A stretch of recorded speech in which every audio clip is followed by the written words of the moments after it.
Aaron Leitch is probably one of the most recognizable names in the current modern scene of grimoire magic and Solomonic magic.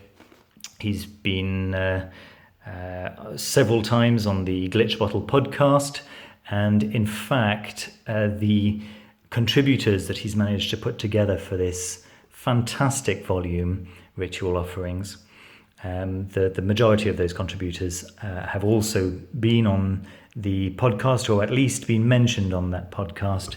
So I thought I'd give you a look at this deluxe hardback copy of it that I recently received directly from Nephilim Press. It's still available directly through them, though not via any other channels, I believe.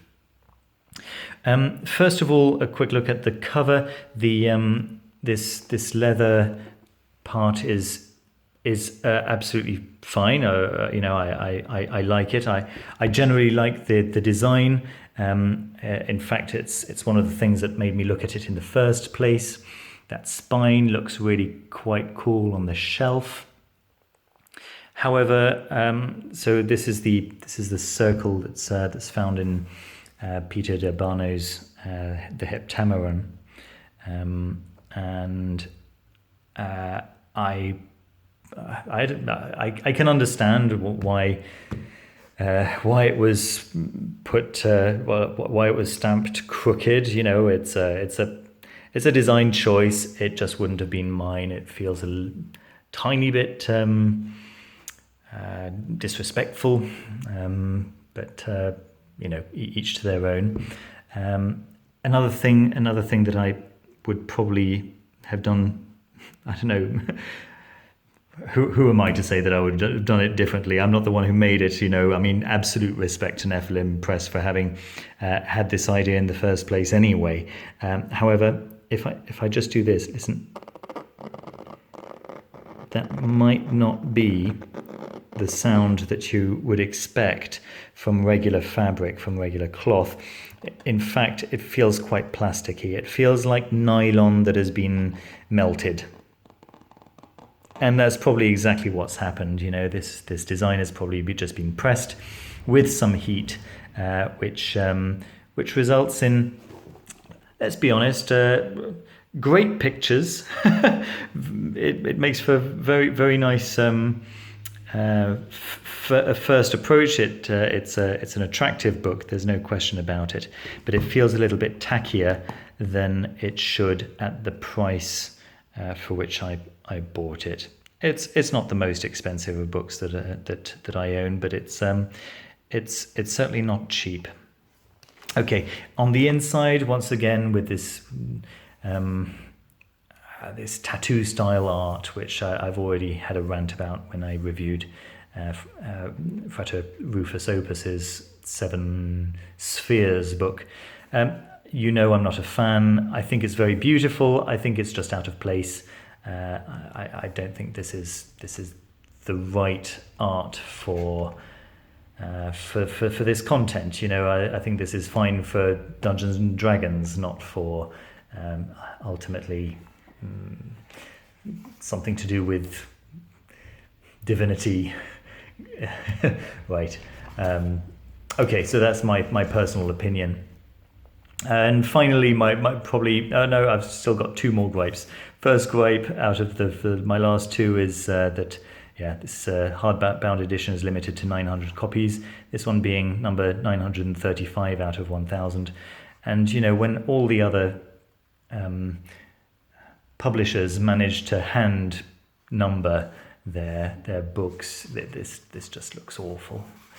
And then my final gripe, before I start getting onto the really good stuff, because it is the majority of this is good stuff, and I'm about to get onto the good stuff, is this silly little ribbon, which is, there you go. That's how long that ribbon is. So when you close the book, the ribbon disappears. So that's not cool. What is cool? Well, what is cool is the actual contents, and that's why I would probably recommend that you purchase the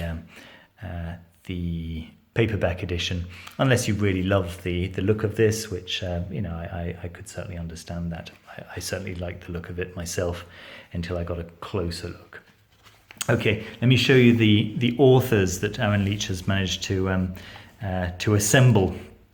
So, of course, himself, his introduction is fascinating. He talks about why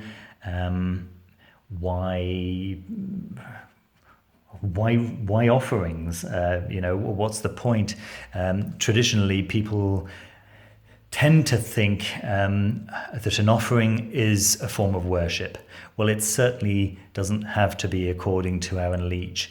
What he suggests, what his attitude is that when you're asking a spirit to perform a favor for you, then you are asking something from outside the physical realm to have an effect on the physical realm. So the physical realm just isn't their natural habitat, and so they need quite a lot of energy to have an effect at all.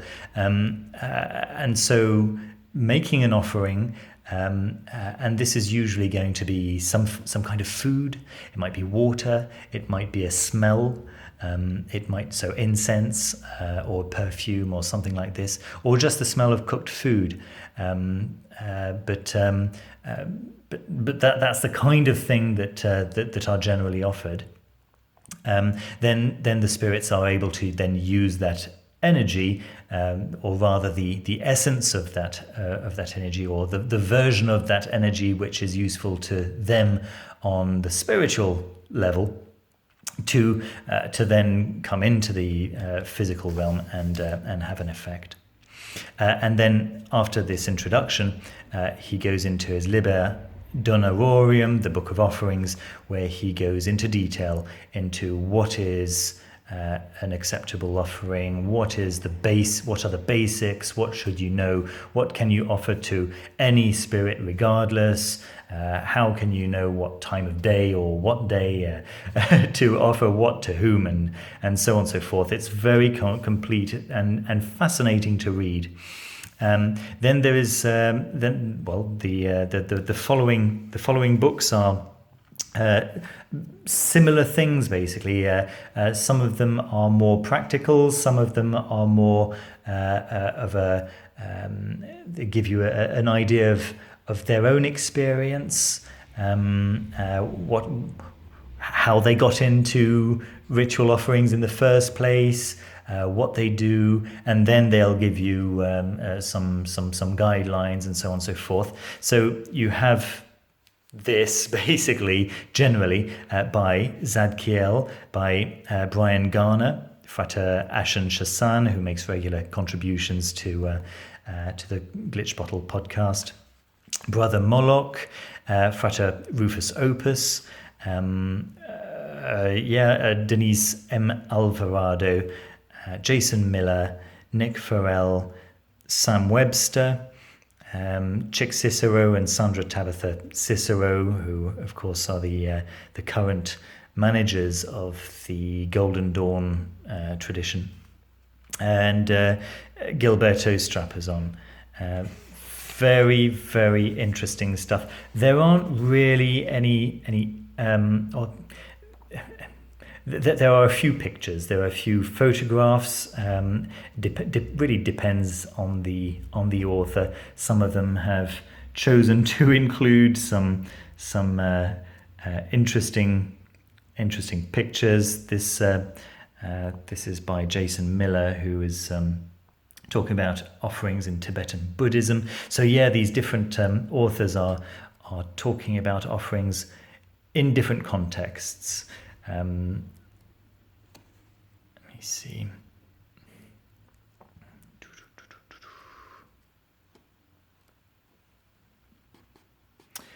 So yes, offerings in New Orleans voodoo. How is that? The backyard path, that is Rufus Opus's offering. No pun intended. Brother Moloch. Yes, offerings to ancestors.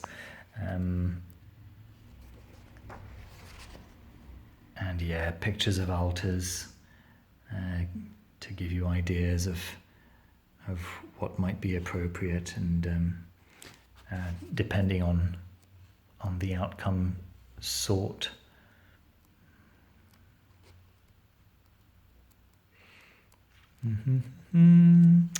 This one was very interesting. Whispers from a Skull, Lessons in Spiritual Offerings from a Conjured Familiar. So Frater Ashen Shassan talks about an early experience of his where he was able to conjure a spirit into a human skull, and then once he's gone through that story, he then goes on to talk about what kind of offerings he would make. There we go. And the results, and the what the effects might be depending on the offering and on the spirit. As you can see, there are plenty of tables there from Aaron Leitch, which are directly from the clavis, the Key of Solomon. Some incense recipes. And just little practical things. How long should the offering stay on the altar, and so on and so forth. Fascinating stuff. Really, really interesting read, and I strongly, strongly recommend that you pick up a copy. Now, whether you want the super expensive hardback or the very much less expensive paperback directly from Amazon, is entirely up to you, of course. There we go. So that's my review of ritual offerings. I hope you liked the review. I hope you liked the video. Don't forget to give me a thumbs up if you did. It really helps me out. And to subscribe if you haven't already. That's the thing that really supports this channel, and I really, really appreciate every single one of you who have ever subscribed, and those of you who are maybe considering subscribing at this very moment. Thank you very much. So thank you once again for watching the video, and see you very soon. Take care. Bye.